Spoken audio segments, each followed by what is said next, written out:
Ladies and gentlemen, welcome to the Draft Room. This is the NFL Draft Podcast of the Packernet Podcast Network. Today, first of all, if you'd like to call in, please feel free to do so, 608-561-3243. If you have any comments, questions, concerns about anything we've talked about, you want to drop a mock draft, tell me your favorite prospects and why, whatever you want to do, it's completely fine. Today we're going to continue on with our prospect breakdowns, and we're looking at linebacker today. Before we do that, I just want to play one little video clip here via Tony Pauline about linebackers because I thought it was kind of interesting. Well, Carson Schlesinger is a true off-ball linebacker, and off-ball linebackers are not seen as a priority on draft day, especially in the first round. Pass rushers, cornerbacks, quarterbacks, defensive tackles. Off-ball linebackers are sort of like running backs. They're second tier priority come draft weekend now, especially first round of the draft, I should say. I remember last year writing about how there were a lot of teams late in round one that like Carson Schlesinger that were considering him. He falls out of round one. Cleveland Browns scoop him up with the first pick of the second round, becomes Defensive Rookie of the Year, and he was good the whole year. He was good the entire year. Oh, yeah. A high ankle sprain. There was concern he was going to be out for 4 to 6 weeks. He played the next week. He was terrific. They shut him down the final week. Do I think it's going to impact it? Yes, because I think that more teams will be prone to taking off-ball linebackers, really good off-ball linebackers, earlier than they would have in the past. C.J. Allen of Georgia. I think he's going to go much earlier than people are projecting. They're thinking late first round. I think C.J. Allen could be a mid-first round pick.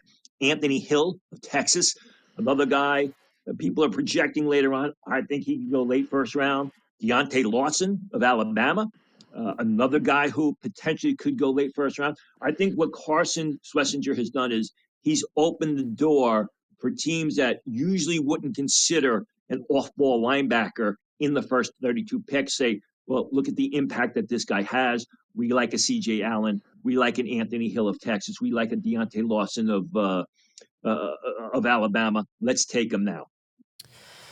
All right, so just a little intro into that because I think that is relevant. There's always a discussion of positional value, and these things are relatively static, but they do move around at least slightly.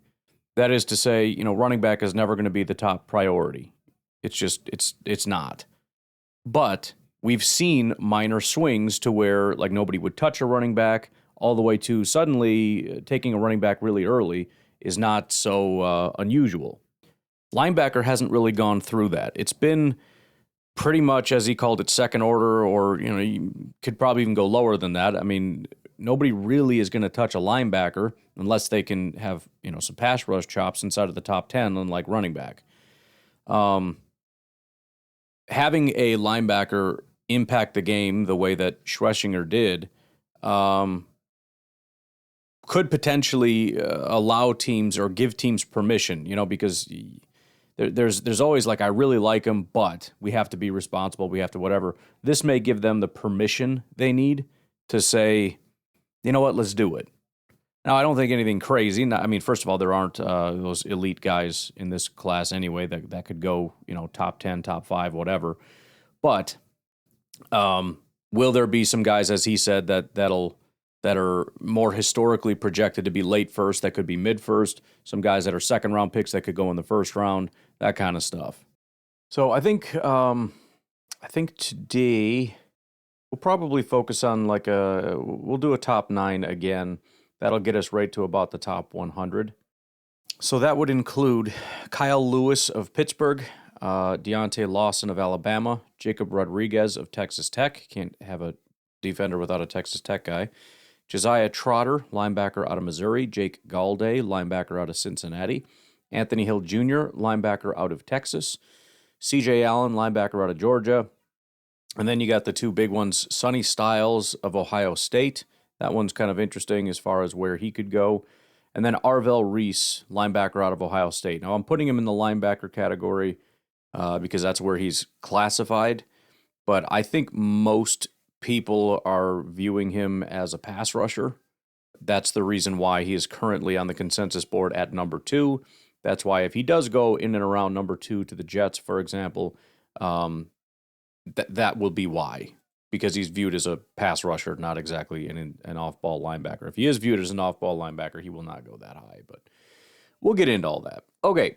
All right, let's get started with Mr. Kyle Lewis, linebacker out of Pittsburgh. PFF lists him at 6'1", 220 pounds. It's another guy that had a breakout year in 2024, a little bit of a regression in 2025, again, according to PFF. Only 3 years at Pittsburgh, though, so he jumped from a 64 grade to an 83 and then down to a 73. The real solid here is that he grades out well across the board. It's not like he excels in one area over the other necessarily. So if you look at 2024, for example, it's even more so in 2025 as far as being even. But his sort of breakout year, 83 overall, 85 run defense, 79 tackling, almost a 70 pass rush, and an 83 coverage. He had actually 0 touchdowns, given up 4 interceptions, 2 pass breakups, 56 passer rating when targeted, on top of all his other tackling and whatnot accolades. He also rushed the passer 135 times, which is wild. It was down to 86 the next year, but that is a massive amount. He had 32 pressures and 7 sacks on those 135 attempts. I think there is some, and again, similar to edge and a lot of other positions, this is seen as a positive, but you have to be careful with it, and that is sort of that hybrid tweener type of guy. Defensive coordinators like these guys that are sort of positionless. When he went to college, he was, I think, primarily viewed as a safety by a lot of teams. But there's a thought that he's kind of like a safety, a linebacker. He can play a lot of different positions across the defense. Obviously has a lot of pass rush experience and talent. The problem is he multi-positional or is he a tweener? That is to say, he's not really good enough to do any one thing. He does a bunch of different things suboptimally. So you don't want tweeners. He ended up being a 3-star recruit. There was not a lot of attention being shown out there. However, his senior tape was good enough that he started getting some Power 5 interest. Pittsburgh specifically was interested in him, and their head coach, Pat Narduzzi, saw him as a ideal star linebacker. It's a guy that has to have kind of the agility of a safety, but the physicality of a linebacker. So it fits that sort of positionless kind of a guy, does a little bit of both. 2024 was his All-American campaign. It was his breakout to the national stage, started all 13 games, a bunch of stats. His performance led to him being named first-team All-American by Sporting News, making him the first Pitt sophomore defensive player to earn such honors from an NCAA-recognized selector since Hugh Green in 1978. The season was highlighted by his elite ability to affect the pass game, recording 4 interceptions, including a pivotal 59-yard return for a touchdown against Syracuse. 2025, he faced increased offensive attention and a head injury that sidelined him for approximately a game and a half. Despite the challenges, he remained highly productive. Bunch of stats: first-team All-ACC honors from the Associated Press, second-team honors from the conference media. So, again, had some difficulties. Teams are now scheming against you. Injuries, whatever, but still performed well. A couple other little notables here. He started the Sharks movement. Most prominent narrative surrounding Lewis in this is the creation of the Sharks' defensive identity. Lewis brought the Fins Up celebration and the Shark moniker with him from East Orange High School. At Pittsburgh, this evolved from a personal celebration into a team-wide movement. The Sharks' identity became synonymous with an aggressive, turnover-hungry defense. Fans began wearing inflatable shark costumes, and the theme from Jaws became the unofficial anthem for the Pittsburgh defense. Lewis is credited with being the catalyst for the movement, demonstrating a predator mentality and a 24/7 commitment to program resilience. Scouts view this as evidence of his ability to anchor a locker room and instill a competitive culture. That would be kind of cool to have an entire, team-wide celebration because of something you started. There was his Syracuse Masterclass. 2024 game against Syracuse serves as the definitive Kyle Lewis tape. So this is an important thing. If you're able to go find, whenever you want to watch a guy, go find that sort of, what is the one game I should watch game? This is the game. In a 41-13 victory, the Sharks recorded 5 interceptions with 3 returned for a touchdown in the first half alone, one of which was a 59-yard pick six by Lewis. Performance on the national stage catapulted Lewis into the All-American conversation and served as the primary proof of concept for his high-impact playmaking ability. Some Senior Bowl stuff. Entering the 2025-26 postseason, Lewis was seen as a potential riser, but his performance at the Senior Bowl in Mobile, Alabama, turned him into a national sensation. He was named the Practice Player of the Week by Zebra Technologies and was consistently cited as the talk of the Senior Bowl for his ability to cover elite running backs in one-on-one drills. The narrative had pushed him from fringe day 2 pick into lock for Friday night selection. I want to read a couple of notes that I have over on my big board here for him. Let's see. So 2 different things. This is about the Senior Bowl. Lewis is small but quick, explosive, and very fast, all attributes he displayed today. He covers a lot of area on the field and chews up ground in every direction with speed. Lewis showed a lot of agility, instincts, and toughness. Early in the day, he made a terrific interception during drills, beating the tight end, and was covered with a great break to the action. The problem for Lewis is that he measures just 5'11", and 224 pounds. He's built more like a big safety than a small linebacker, yet he'll be terrific situational linebacker special teams player in a one-gap defense on Sunday. The second one is in a winners and losers article. He was listed as one of the winners. When Lewis measured at just over 5'11", 224 at the Senior Bowl, red flags were raised. Where would he play on Sunday?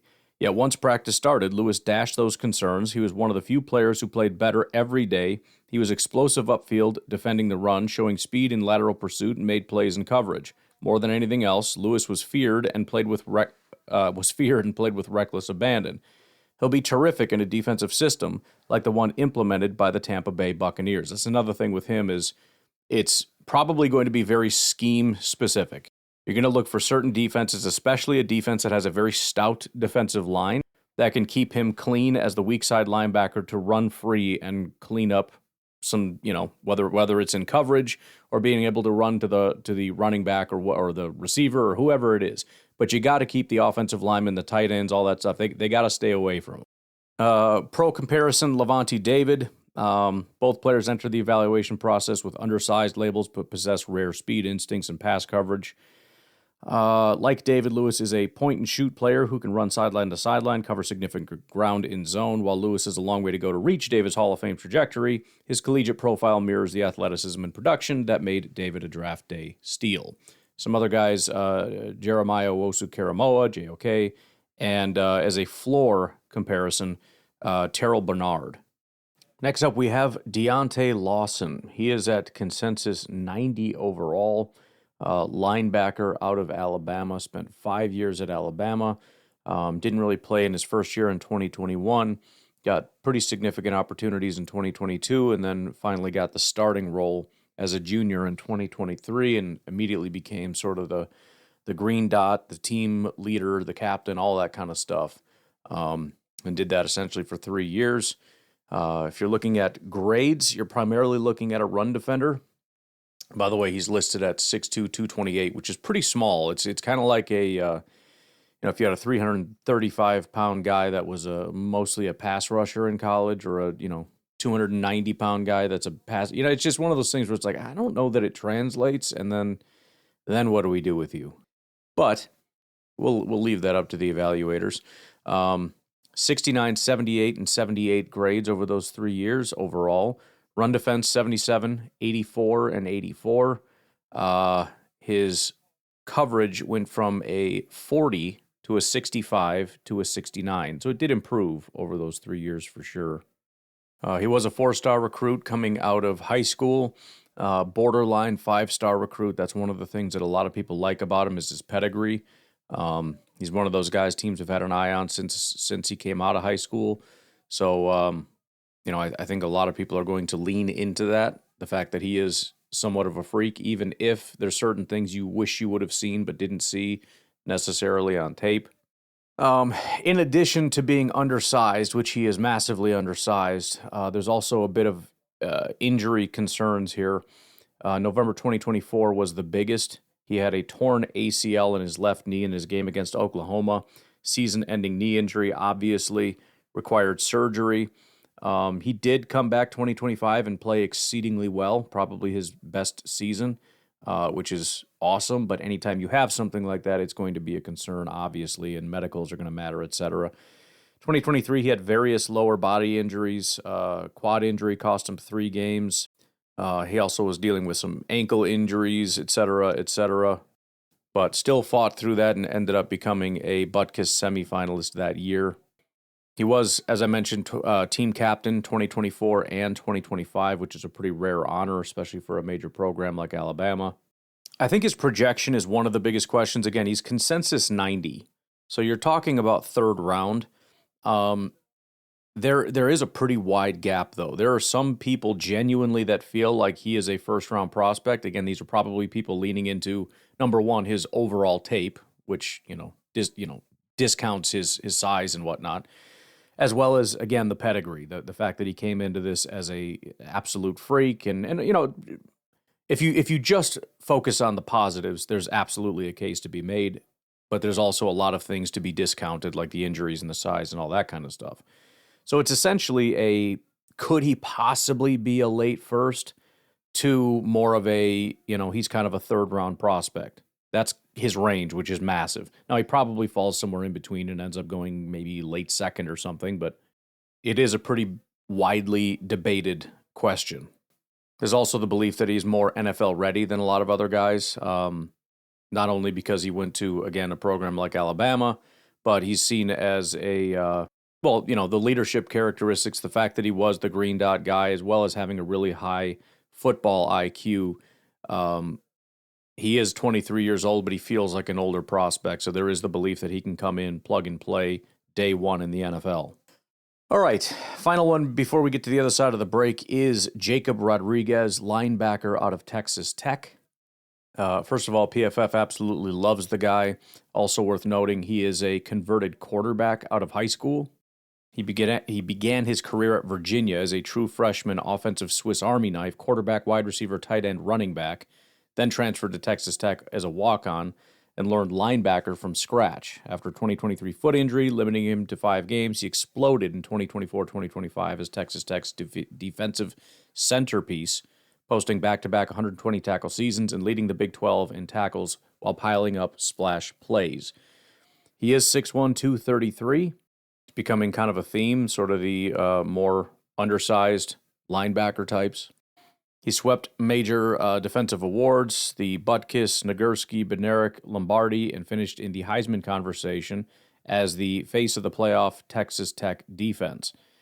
He's a high-floor, tone-setting, 3-down Mike Will linebacker with questions about ceiling and athletic traits more than about tape or impact.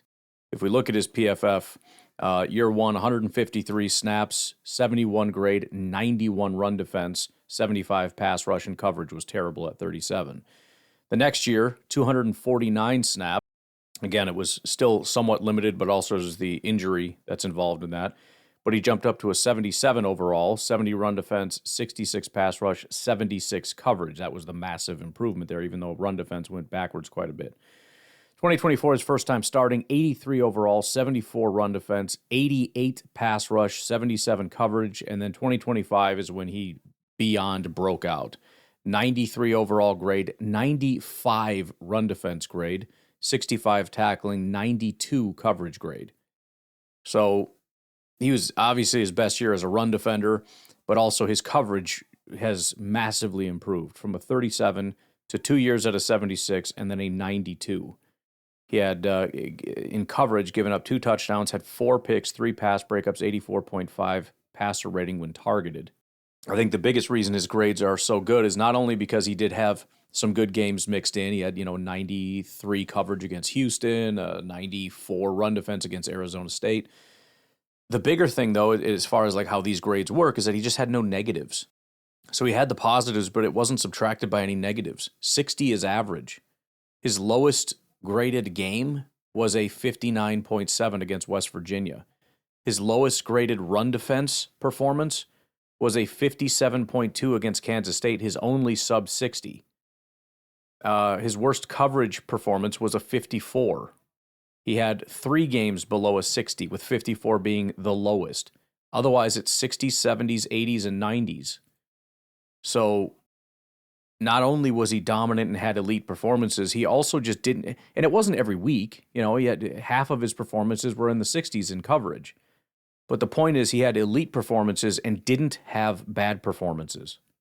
Biggest thing people love about him are his takeaways. In addition to 4 interceptions, he also had 7 forced fumbles this season. Now, that has to be somewhat fluky. He only had 2 interceptions previous to this year. He only had 5 forced fumbles previous, which is still relatively kind of a lot, but you're talking 3 being closer to the baseline and maybe 1 interception as probably the standard, but still he had an incredible year taking the ball away. As far as injuries, 2023, he had his mid-foot sprain in the Wyoming opener. That was after forcing and recovering a fumble on the play, obviously. Initially ruled out 4 to 6 weeks, ultimately limited to 5 games that year. Texas Tech pursued and effectively used a medical redshirt. 2025, only minor issues with a couple probables in there, but he was basically fine. So outside of that foot injury, he's been solid. He is a little bit of an older prospect. He'll be 24 years old as a rookie. Again, culture guy. Anytime you talk about captain and heartbeat of a defense, especially a defense that's loaded with talent, we've already talked about a couple guys, one of which was the highest paid NIL defensive player ever to acquire a pass rusher. But pro comps, you're looking at guys like TJ Edwards or Shaquille Leonard, slightly undersized, average plus athlete who wins with instincts, processing angles, and tackling, high volume tackler, plays fast, etc., etc. Okay, let's take a break. We'll come back and touch on the next 3 linebackers on our list. Alrighty, let's talk a little bit about Josiah Trotter. Now, that name may ring a bell, Trotter, because his brother is Philadelphia Eagles linebacker Jeremiah Trotter. Not only that, though, their dad is Jeremiah Trotter Sr. Jeremiah Trotter Sr. is a 4-time Pro Bowl linebacker. So there's a bit of a Trotter linebacker legacy here with dad and both sons going to the NFL as linebackers. Came out as a 4-star recruit. Dude is legit.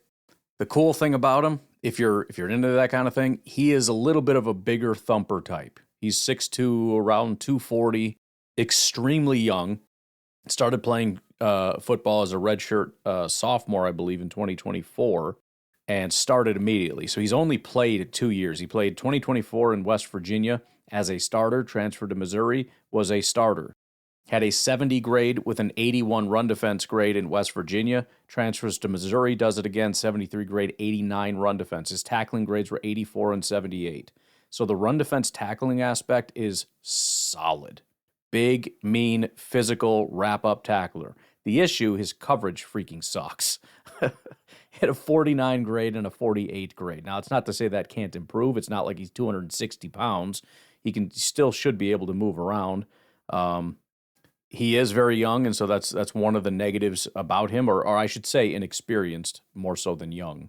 Let's see, when was he born? Yeah, he's 20, so he's definitely young, but inexperience is a big one. He's only played 2 years in the NFL, but that also, again, can be a positive. You take all the positives, the lack of tread on the tires, the youth, the fact that he came in as a 19-year-old and was a dominant linebacker. These are all very good things. He broke out at West Virginia 2024, earning Big 12 Defensive Freshman of the Year, Freshman All-American honors. At Missouri, he started all 12 games, leading the team with 84 tackles, 13 tackles, blah, blah, blah, earning first-team All-SEC recognition while anchoring a top 10 national defense. Instinctive physical downhill player, explosive traits. He'll be entering the draft at 21, so his birthday must be coming up, but still very, very young compared to, guys we've already talked about at 24. But good instincts, violent, great tackler, high motor, just not great sideline to sideline and coverage type stuff. He did actually suffer a leg injury, believed to be an ACL tear in spring of 2023 during his true freshman year at West Virginia, requiring surgery, causing him to redshirt the entire season. Okay, so that explains the redshirt. He also dealt with an MCL injury in high school in 2025. Minor knee injury sidelined him for Missouri's Gator Bowl and required surgery. Jeez. So he's actually got, despite having no time. Pretty extensive knee injuries. I'm sure that's going to be a pretty massive thing. I mean, you start messing with knees, especially if your issue is, explosiveness and speed and all that stuff. That ain't going to help. So we'll have to check in on the medicals with that. Pro comp, Jordan Brooks for the Seattle Seahawks. Instinctive physical run defenders, explosive downhill traits, but coverage limitations.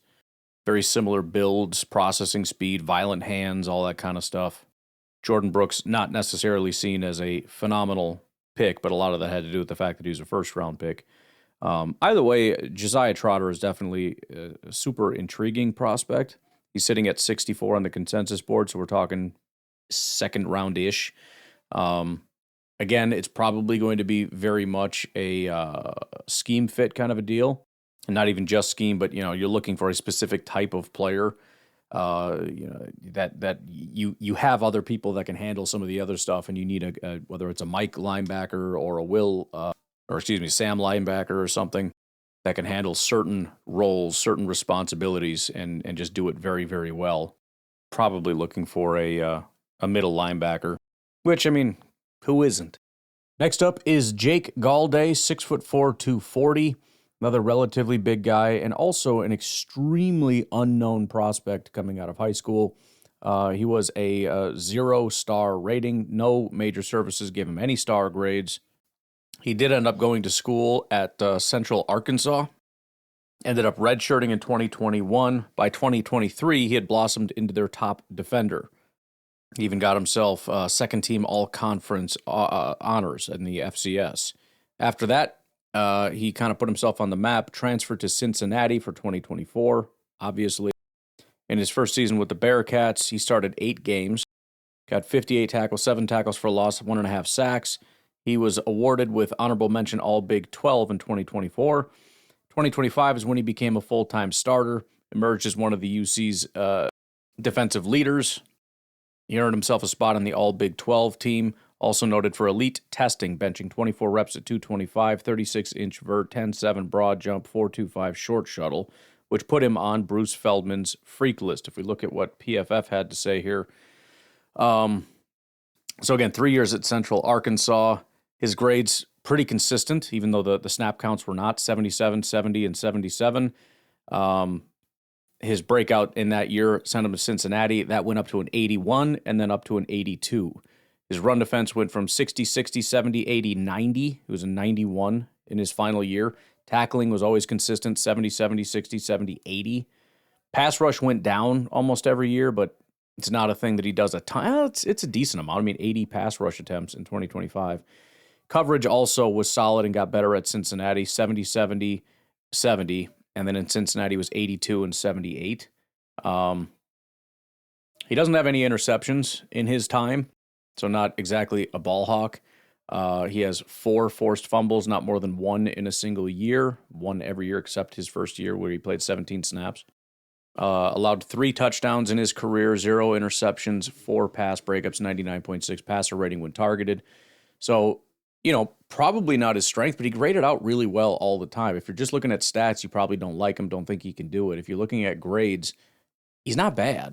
And again, we're talking about a bunch of tiny guys, so 240 seems big, but in reality, I mean, it's just, average. So you wouldn't look at it as he's oversized and probably slow and can't run with stuff, especially a guy that's considered a physical freak. He is another downhill run defender, aggressive, all that kind of stuff. As far as injuries, doesn't seem like anything major. He left a game against Kansas State with an unspecified injury. 2025 against Utah, he suffered an undisclosed head injury during the game. Didn't miss any further regular season games, but the injury is cited the reason he did not play in the postseason Shrine Bowl All-Star game. So, again, there'll be questions as far as, what the heck was that undisclosed injury and whatnot, but as long as that checks out, shouldn't really be a problem. Comps, I mean, you could use a guy like Quay Walker, mostly a run defender. However, has some really athletic traits that you might want to bet on. Also, KJ Wright has been talked about. Getting over to Anthony Hill Jr. now, we're back into the elite prospect category. We go from 0-star to 5-star recruit. He was ranked as the number 1 linebacker nationally by 24/7, ESPN, and Rivals. Number 17 overall by ESPN also. He was the number 3 player in Texas out of Denton Ryan High School, where he earned Max Prep's Junior All-American honors after recording 131 tackles, 8 sacks as a junior. Though injuries limited him to 6 games as a senior, initially committed to Texas A&M, flipped to Texas on signing day. 6'3", 238 pounds. 5-star recruit, came in, made an immediate impact as a freshman.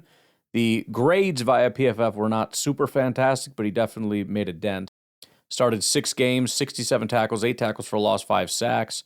2024 was his big breakout year. Had a 73 PFF grade, 80 run defense grade. He had an SEC leading 16.5 tackles for a loss, in addition to 8 sacks, 4 forced fumbles, and a pick, earning all SEC honors and helping Texas reach the college football playoff. 2025, his PFF grade was a 73, 80 run defense, basically the exact same. The big difference being the tackling grade, jumping from a 66 to an 89, which is pretty massive. Despite a hand injury limiting him to 10 games, he added 70 tackles, 7 tackles for a loss, 4 sacks, 3 forced fumbles, 2 picks, finishing his career with a massive pile of stats. Instinctive, athletic defender, pass rush upside, coverage limitations. So, seems like every 240-pound guy, that's kind of what we're talking about, at least in this range. The injury apparently was a fractured 5th metacarpal in his hand during Week 8 loss to Georgia in 2025. Missed the final 2 regular season games, but returned for the postseason. Aside from his high school injury, there's no other major injuries reported. The recruiting flip was kind of a big dramatic thing as the number 1 linebacker in 2023. His flip from Texas A&M to Texas on signing day was a massive coup for the Longhorns, intensifying the rivalry and setting high expectations for immediate impact. Another really big thing, I talked about this a while ago, but something that stands out to me and to a lot of different people is the ability, when you show up, for it to be in big games. You know what I mean? You don't shy away or shrink away in big games. He's known for the opposite. He shows up when the big games happen. Multiple sacks against Mississippi State, turnover in the SEC showdown. He's known as sort of a big game hunter or a moment player.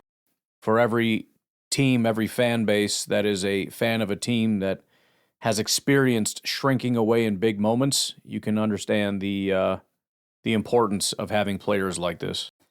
Pro comp, Dre Greenlaw, 49ers, both instinctive sideline-to-sideline linebackers with violent tackling and run defense prowess, but coverage limitations and similar athletic profiles, relying on football IQ to overcome stiffness in space. All right, let's take our final break. We got all first-rounders at this point. He was at consensus 39, by the way, so probably an early second round. Certainly first round is is a possibility, as we heard at the beginning of the show. But we got first rounders now. C.J. Allen out of Georgia, Sonny Styles, and Arvell Reese of Ohio State. We'll take a break. We'll be right back. Okay, let's talk about our final 3, starting with C.J. Allen, linebacker out of Georgia. He's a 4-star recruit. He is originally from Georgia, so he stayed in the area, and it's kind of one of the things he's known for is kind of giving back to the community, using some of his NIL money to kind of give back, which is seen as obviously a green flag for him. Listed at 6'1", 235. He's another guy that's sort of seen as the glue that holds the defense together, the leader, all that stuff, the green dot guy. Transformed from a situational freshman contributor into a consensus All-American and finalist for the Butkus Award, representing the latest in a lineage of elite Georgia interior linebackers that includes Roquan Smith and Nakobe Dean. Unlike a lot of guys that rely on physical tools, he's demonstrated a high-level cognitive mastery of defensive structures, enabling him to maximize his frame and functional speed. In other words, super high IQ guy. In fact, one of the narratives surrounding him is for the teams like, Tampa Bay or something that are expected to be or have lost or will lose their sort of, premier linebacker, the veteran linebacker, this is a solid replacement. He's a guy that can come in and be that sort of not only leader, but be the intelligent center and glue of your defense. Take a quick peek over at PFF, 3 years at Georgia. His grades went from a 65 in his first year, where he played about a half a year, to becoming a starter in 2024, jumped to a 74 and then a 76. His run defense was a 56, jumped up to a 90 and an 89. Tackling has always been solid, 75, 83, 84. Coverage is where there's problems. 70 in his first half a year, then 48 and 55. So not super ideal as a coverage guy. Similar to a lot of these other guys, there's questions about, is he just sort of a two-down linebacker or whatever you want to call him, a guy that really isn't going to help you much in passing downs. As far as injury situations, he did have a meniscus injury in 2025. High-profile matchup against Texas in November. He suffered a meniscus injury in his left knee during the second quarter. Underwent an MRI and subsequent surgery to cut and remove a piece of the meniscus. While the typical recovery window for such a procedure is 2 to 3 weeks, he returned to the field in just 11 days post-procedure for the Georgia Tech game, a feat described by the medical staff and coaches as remarkable. Also known by most medical professionals as inadvisable, but he did it. Also had a hamstring strain in 2025. He played through a persistent hamstring injury. Kirby Smart noted that Allen had been frustrated and disappointed by his performance in earlier games because of the injury, preventing him from reaching his top speed. His willingness to play through the strain was highlighted as a sign of his sacrificial nature and commitment to the team's goals. A couple different pro comps. Obviously, you got the Georgia guys like Nakobe Dean. Eric Kendricks also being listed as a potential comp for him. Says he's the primary comparison due to his stature and cerebral approach to the game. Like Kendricks, Allen wins through superior diagnosis and relentless pursuit of the ball rather than overwhelmingly raw athleticism. Both players are considered glue guys who can lead a defense, provide elite-level run support while remaining functional in zone coverage. All right, now on to Sonny Styles, who is currently at consensus-ish 12. We'll see exactly where he ends up falling, but another five-star recruit, as you can imagine, being an Ohio State guy. Consensus five-star recruit in the 2022 class. Number 2 safety nationally by 24/7 Sports. Number 27 overall prospect by ESPN. Number 1 player in Ohio out of Pickerington Central High School, where he starred as a safety with 100-plus tackles, multiple interceptions as a senior, earning All-American honors despite reclassifying early to enroll at Ohio State. 6'4", 243 pounds is what he's listed at here. Son of former NFL linebacker Lorenzo Styles Sr., he began his career as a safety, playing nickel and deep roles in 2023 before transitioning to linebacker in 2024.